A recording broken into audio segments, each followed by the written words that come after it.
वज़ीर-ए-आज़म इमरान खान जलसे से खिताब कर रहे हैं।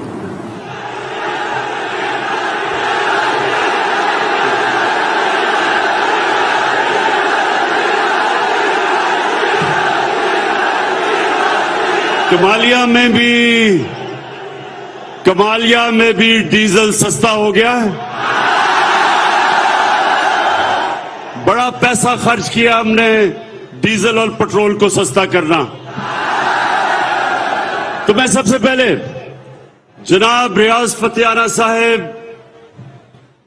आपको आज खराज तहसीन पेश करता हूं।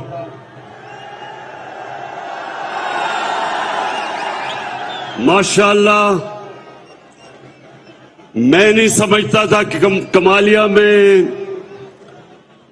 इस तरह का पंडाल आप भरेंगे जिसमें नौजवानों के अलावा हमारी बहनें, हमारी ख्वातीन भी आएंगी। आपको मैं मुबारक देता हूं।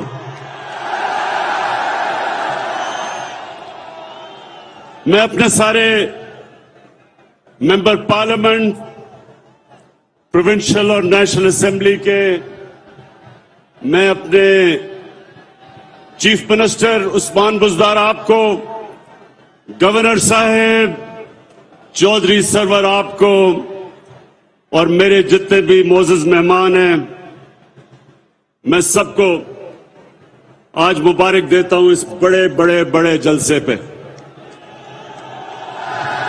अच्छा, मैं आज अपनी आपसे जो बातचीत है वो शुरू करता हूं शुक्रिया अदा करने के लिए।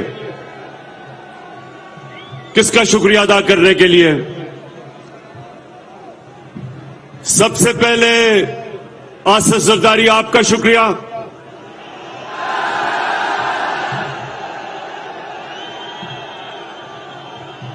उसके बाद जिसकी कीमत नीचे आ गई है डीजल, उसका शुक्रिया।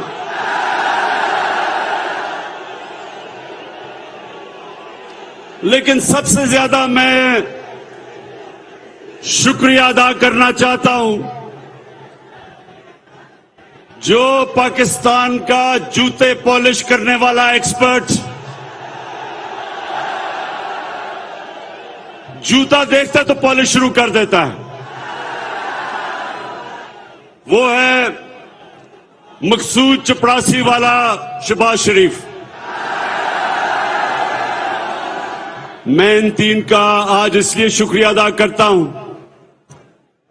कि इन्होंने, इनकी शक्लें देख के लोगों को इतना खौफ आया कि ये फिर से वापस ना आ जाएं कि अल्लाह ने सारों के दिल मेरी तरफ मोड़ दिए। मैं आपका बहुत बहुत शुक्रिया अदा करता हूं।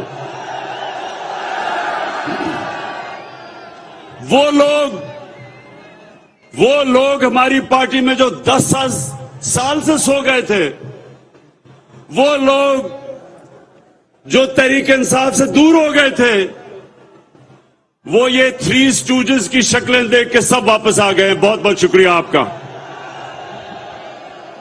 लेकिन मेरे पाकिस्तानियों, कमालिया के बाशऊर लोगों, मेरा आज का यहां आने का सबसे बड़ा एक मकसद है।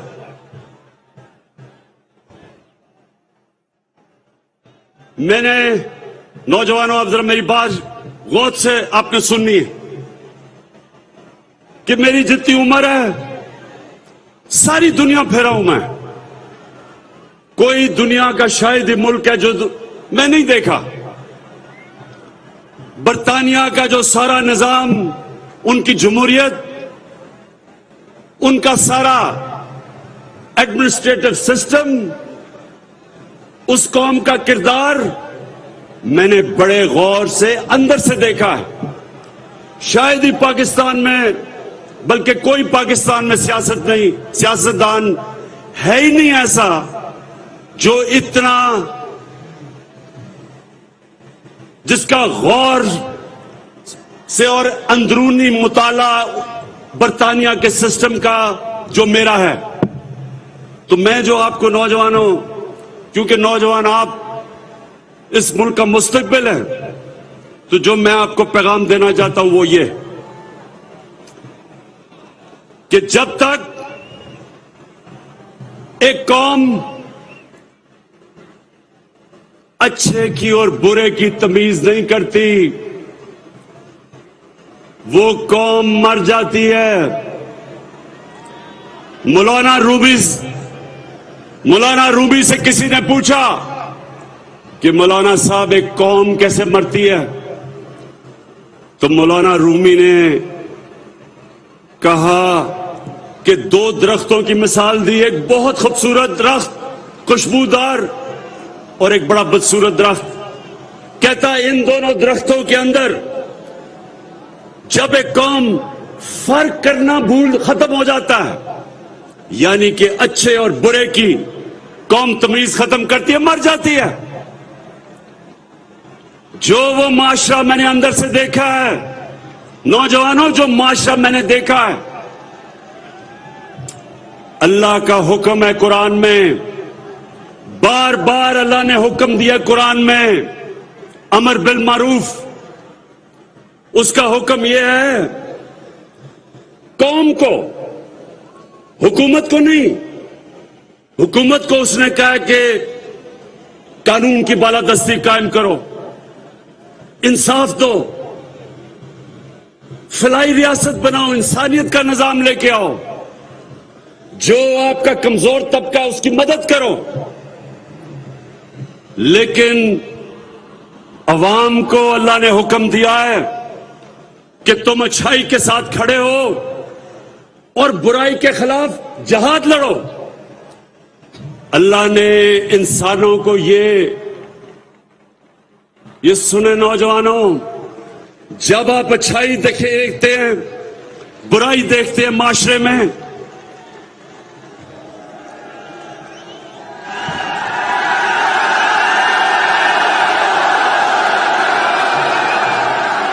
जब आप माशरे में अच्छाई और बुराई देखते हैं, तो अल्लाह ने आपके हाथ में यह फैसला नहीं छोड़ा कि मैं ना अच्छाई की तरफ ना बुराई की तरफ, मैं न्यूट्रल हूं। न्यूट्रल का उसने फैसला इंसान को नहीं दिया, या आप इधर हैं या उधर हैं। जब आप ये देखते हैं कि इस मुल्क के वो सबसे बड़े चोर जो 30 साल से इस मुल्क को लूट रहे हैं, जिनके ऊपर नैब में केसेस हैं, जिसमें से एक का नाम ले तो लोग डीजल डीजल क्यों शोर मचाते हैं।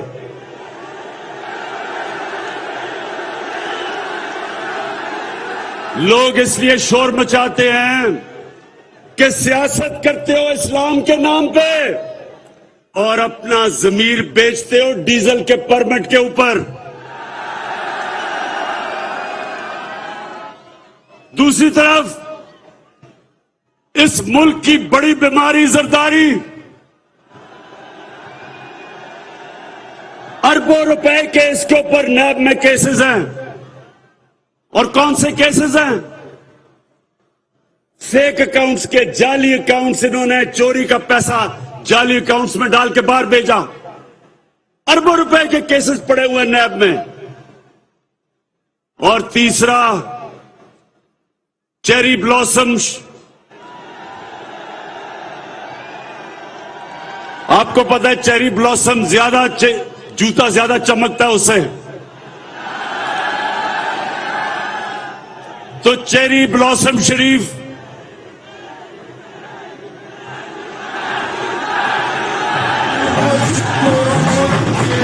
नौजवानों, अब शहबाज शरीफ का सुन लो। एक दिन पता चलता है कि इसका चपड़ासी, जिसका नाम मकसूद था, उसके बैंक में सिर्फ 375 करोड़ रुपया आ जाता है और सारे नौकरों के बैंकों में 1600 करोड़ रुपया आ जाता है।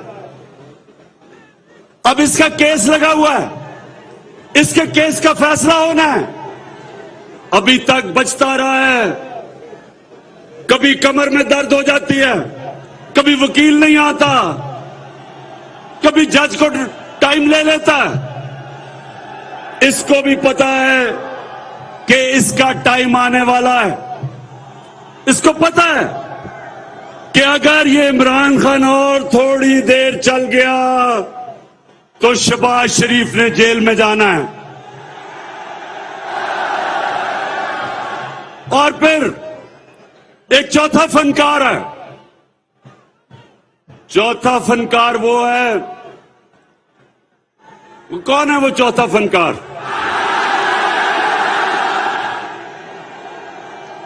लंदन में बैठा हुआ है। उसका, अब जरा उसका सुनो, उसका केस क्या है? पहले तो अदालत से वो मुजरिम करार दे दिया गया।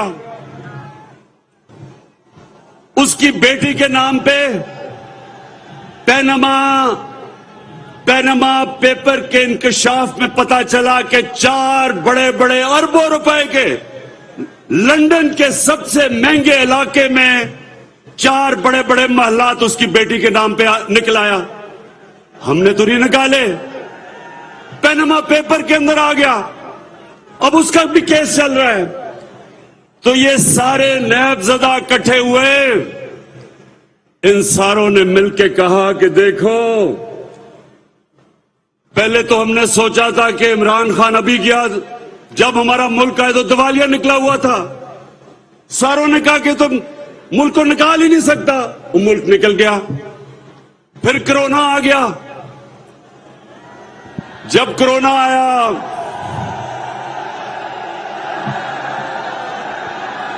कमालिया, माशाल्लाह, बड़ा शऊर है आप नौजवानों, बड़ा शऊर है। शहबाज शरीफ उस वक्त लंदन में बैठा हुआ था। बेटे को इसने बाहर भिजवा दिया था, दामाद को बाहर भिजवा दिया था, नवाज शरीफ के बेटे बाहर बैठे थे, इसहाक डार बाहर बैठा था, उनके बेटे बाहर बैठे थे, सब लंदन में बैठे थे। इस तरह लगता है कि ये ग्वाल मंडी में नहीं पैदा हुए, ये सारे लंदन में मल्लिका क्वीन उसके घर में पैदा हुए हैं सारे। ये इसहाक डार माशाल्लाह बड़े मेहनत कश थे। उनके वालिद साइकिलों की दुकान थी। आज अगर आप उसका रहन सहन देखें और उसके बच्चों का, तो आपको पता चलेगा कि कितना पैसा इस मुल्क का ये लूट के बाहर लेके गए हैं। तो ये सारे इन्होंने मिलकर फैसला किया कि एक ही तरीका है, इमरान खान की हुकूमत गिराओ, इक्तदार में आओ, और सबसे पहला काम ये क्या करेंगे? क्या बैठे हैं, क्या काम करेंगे? नैब को खत्म करेंगे, अपने करप्शन केस खत्म करेंगे। पहले उन्होंने पूरी कोशिश की कि इमरान खान इनको एनआरओ दे देगा। मुशर्रफ ने इनको एनआरओ दे दिया। जितनी इन्होंने पहले जितनी करप्शन की थी वो सब माफ हो गई। इन्होंने फिर से आए 10 साल दोनों हाथों से मुल्क को लूटा। केस इनके तब बने और जोर इमरान खान पे लगा रहे हैं कि अगर आपने अगर आपने हमें करप्शन केस माफ ना किए तो हम आपकी हुकूमत ही चलने देंगे। मैं बार बार ये 3 चूहों को पैगाम दे रहा हूं कि हुकूमत जानी तो मामूली चीज है।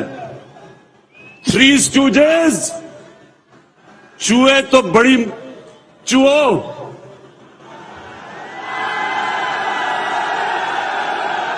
हुकूमत जानी तो मामूली चीज है। मेरी जान भी चली जाए तुम्हें मैं कभी नहीं छोड़ूंगा।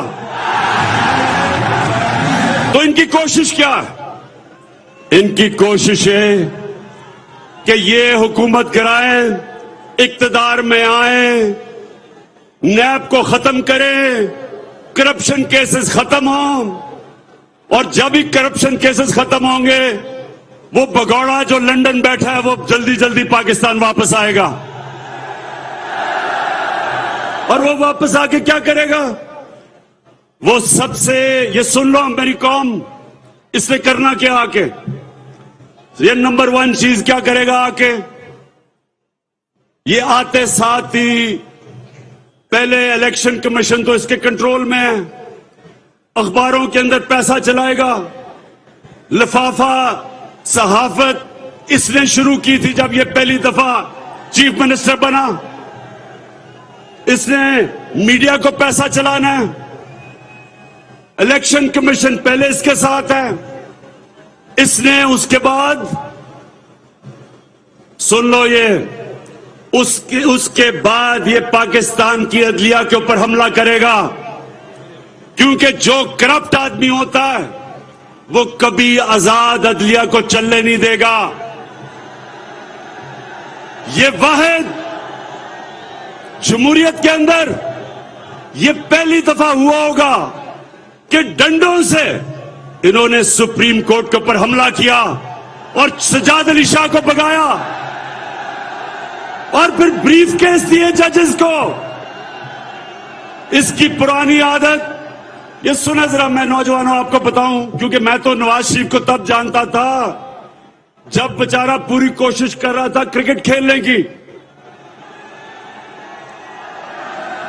और जब क्रिकेट भी खेलता था मैं, और ये सब पता चलवा लें आप, ये जमखाना में क्रिकेट खेलता था, क्रिकेट भी खेलता था अपने अंपायर खड़े करके।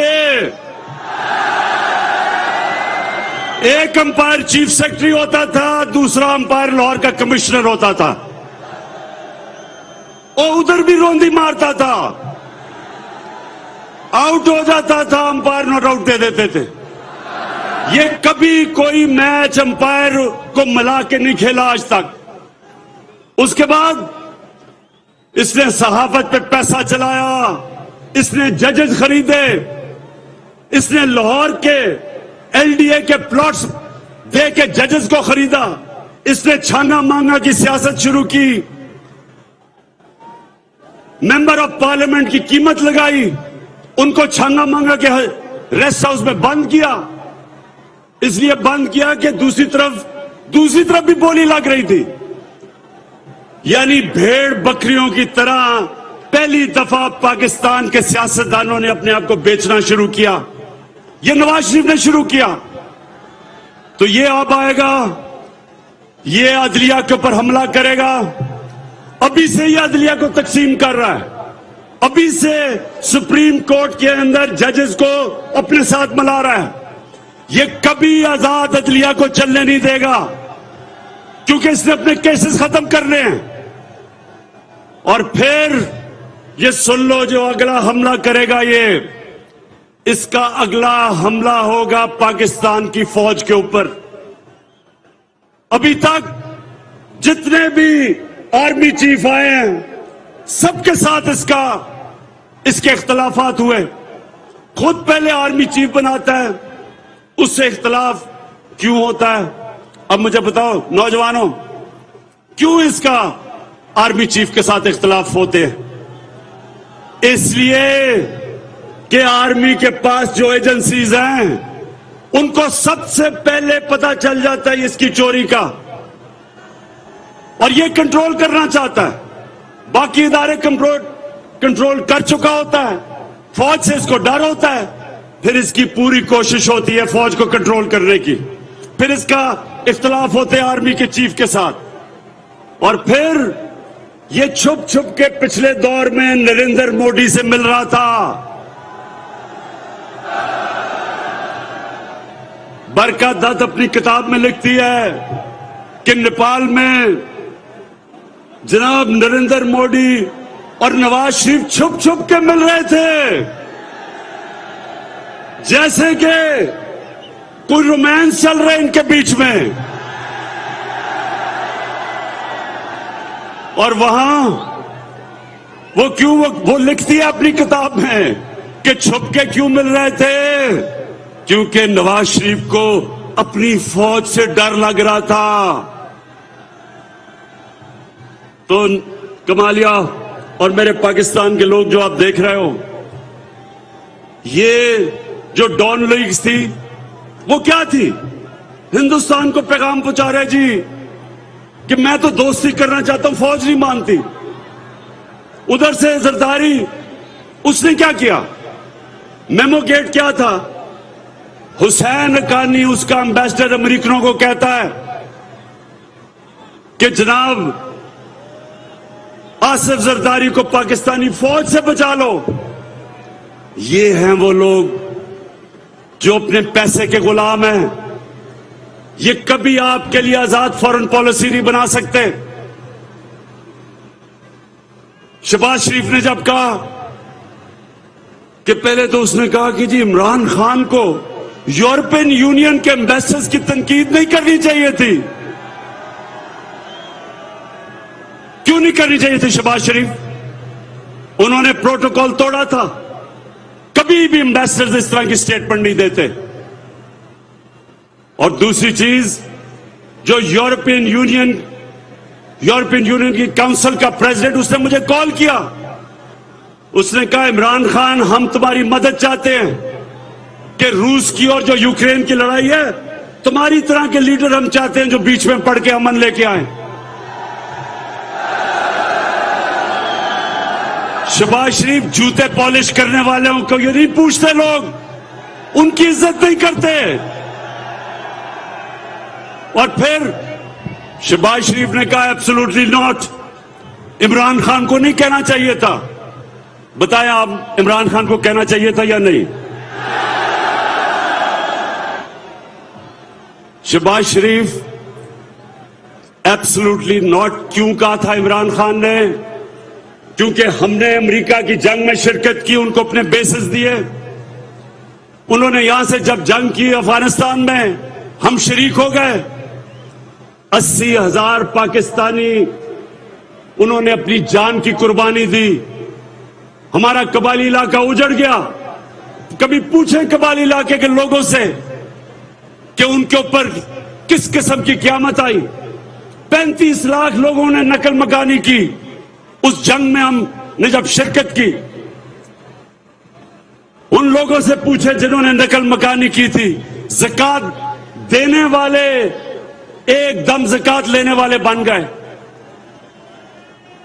$100 अरब से ज्यादा मुल्क को नुकसान हुआ। तो शहबाज शरीफ मुझे बताएं क्या मिला पाकिस्तान को? हमने जब उनकी जंग में शिरकत की, क्या मिला पाकिस्तान को? हमें बुरा भला कहा गया, हमें कहा तुम दोगले हो। अफगानिस्तान में जब जंग नहीं जीती गई, पाकिस्तान को जिम्मेदार ठहराया। मैं ये कभी नहीं कहता कि हम किसी से अपने ताल्लुकात खराब करें। मैं कभी नहीं कहता कि हम अमेरिका या यूरोपियन यूनियन से अपने ताल्लुकात खराब करें, बल्कि अच्छे करने चाहिए। लेकिन शहबाज शरीफ, मैं ये कहता हूं कि ताल्लुकात अच्छे करने में और उनके जूते पॉलिश करने में बड़ा फर्क है। आप और आपका बड़ा भाई और आसिफ जरदारी ये हमेशा बाहर की कुव्वतों की गुलामी इसलिए करेंगे कि इनका अरबों रुपया चोरी का मुल्क से बाहर पड़ा है। जिन लोगों का चोरी का पैसा ऑफशोर अकाउंट्स में पड़ा है, बड़े बड़े बाहर की जायदादों में, लंदन में, बाहर के मुल्कों में पड़ा है, वो कभी इस मुल्क की फॉरेन पॉलिसी को एक आजाद फॉरेन पॉलिसी नहीं बनने देंगे। अपनी चोरी किए हुए पैसे की गुलामी करेंगे। इसलिए मेरे पाकिस्तानियों, ये याद रखो, कभी उस पार्टी को वोट ना दो जिस पार्टी के सरबराह का पैसा मुल्क से बाहर पड़ा है। वो कभी इस मुल्क की फॉरेन पॉलिसी को आजाद नहीं होने देगा।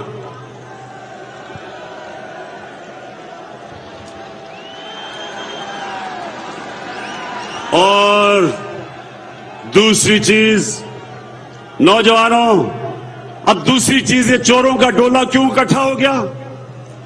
इनको खौफ आ गया कि कोरोना से भी पाकिस्तान सुरखरू होकर निकला, मैशत भी सही रास्ते पर निकल गई। हमारे किसानों के पास कभी भी इतना पैसा नहीं आया जो आज हमारे किसानों के पास आया है।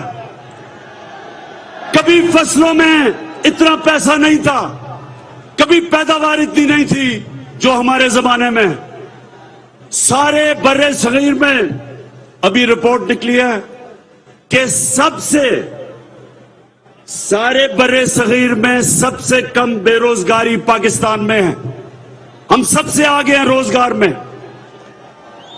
और जब महंगाई है, आलमी महंगाई, तो पाकिस्तान अभी भी वो मुल्क है जिधर दुनिया के मुकाबले में हमारी महंगाई कम है। और वो मुल्क है जो अल्लाह का शुक्र है कि वो सही रास्ते पे, record exports, record textile production, record फसलें, रिकॉर्ड टैक्स कलेक्शन, ताकि हम आवाम के ऊपर और पैसा खर्च कर सके। अल्लाह का करम है कि मुल्क सीधे रास्ते पे है। इसलिए इन सारों को था कि जल्दी जल्दी साजिश करके मुल्क को, हुकूमत को गिराया जाए।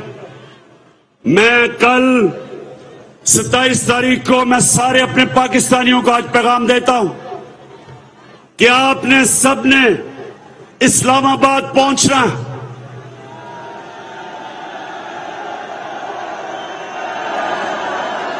आप सबने इस्लामाबाद इसलिए पहुंचना है, अल्लाह का हुक्म है, अमर बिल मारूफ, कि जब आप देख रहे हैं कि हुकूमत को कैसे गिरा रहे हैं, 20 से 25 करोड़ रुपया हमारे एमएनएज को देके उनका जमीर खरीद रहे हैं खुलेआम।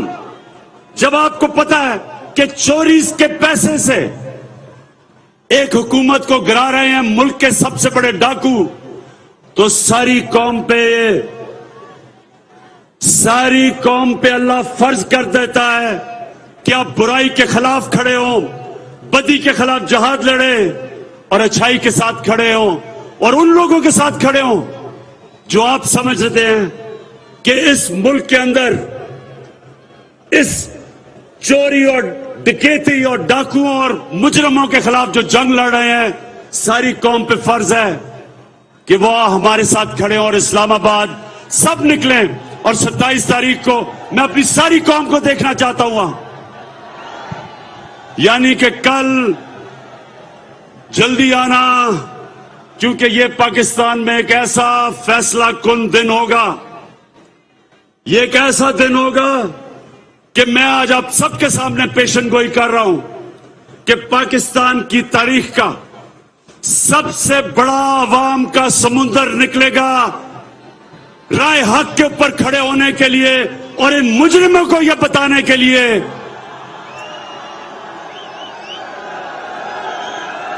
इन मुजरिमों को यह पैगाम देने के लिए कि तुम्हारी तरह के चोरों के इस मुल्क की लूटमार करने के दिन खत्म हो गए हैं। तो कमालिया, मैं आज आपको खराज तहसीन पेश करता हूं जो आपका जज्बा और जुनून है। और आप सबने कोशिश करनी है, आप सबने कोशिश करनी है, तारीख बनेगी इस्लामाबाद में इंशाअल्लाह। कल कोशिश करना जल्दी आए, क्योंकि बहुत ज्यादा अवाम का समुंदर उस तरफ रास्ता करके पहुंच रहा होगा इस्लामाबाद में। और ये दिन होगा जब ये कौम जिंदा होगी। अल्लाह ने जो अमर बिल मारूफ हमें कहा हुआ है उसके ऊपर अमल करना हमारी बेहतरी के लिए। जब कौम इस पे खड़ी होती है, कौम जिंदा हो जाती है। और जब कौम इन चोरों के खिलाफ अपनी आवाज बुलंद करती है, तो उस कौम में चोरी और बदी खत्म होती है, वो कौम ऊपर आती है। और वही कौम जब मदीना की रियासत में नबी सल्लल्लाहु अलैहि वसल्लम ने उन अरबों को जिनकी हैसियत कोई नहीं थी, उनको जब अमर बिन मारूफ के ऊपर खड़ा किया तो उन्होंने सदियों तक दुनिया की इमामत की, तो कमा लिया। और जो भी पाकिस्तान में आज देख रहे हैं, मैं आज कल आपको परेड ग्राउंड इस्लामाबाद में देखना चाहता हूं, अमर बिन मारूफ के ऊपर खड़े होने के लिए। पाकिस्तान पाइंदाबाद। वज़ीर आज़म इमरान खान कमालिया में पीटीआई के जलसे से खिताब कर रहे थे। उन्होंने कहा कि कल इस्लामाबाद में तारीख रकम होने जा रही है, लोगों का एक जम्मे गफीर होगा और ये वो दिन होगा कि जब एक नए पाकिस्तान दोबारा से सामने